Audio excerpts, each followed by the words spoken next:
soyez critique quand même quand on vous parle de santé mentale. Il faut toujours avoir en tête que le cadre actuel de la santé mentale est un cadre quand même qui est compatible fortement avec le néolibéralisme, quoi. En 2005, l'Union européenne fait un livre vert qui dit « La santé mentale, c'est un objectif stratégique pour l'Union européenne ». De quelle stratégie parle-t-on ? C'est qu'en fait, la santé mentale, elle permet d'avoir des ressources économiques, d'avoir des individus performants dans un contexte, on peut dire, de concurrence mondialisée. Bon. Et donc, on va avoir de plus en plus de problématiques qui vont être santé mentalisées.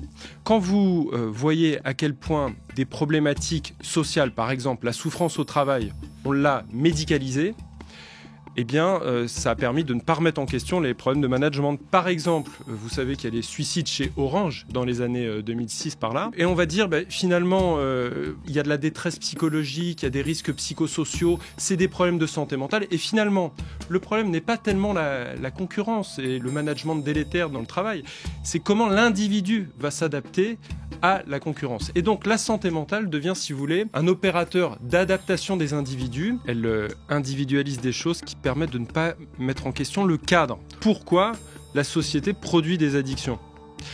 Pourquoi la société est addictogène ? Finalement, c'est ce cadre-là qui ne va pas être mis en question. Donc on va tout pathologiser sur l'individu. Donc qu'il y ait des personnes qui soient addictes, il y en a toujours eu, il y en aura toujours. Il y en a plus dans le sens où la société a mis dans le cadre de ce que c'est qu'un problème de santé mentale, l'addiction. Par exemple, on pourrait se dire qu'être sur un écran tout le temps, c'est pas une addiction, c'est une pratique sociale. Et en fait, on en arrive à aujourd'hui où maintenant on nous parle de plus en plus de santé mentale positive. Et la santé mentale positive, on va vous dire que c'est ce qui permet d'avoir une vie réussie. Alors là, vous commencez à flipper quand vous êtes psychiatre et quand vous êtes citoyen, parce que quand on vous dit ce que c'est qu'une vie réussie, en creux, on vous dit ce que c'est qu'une vie ratée.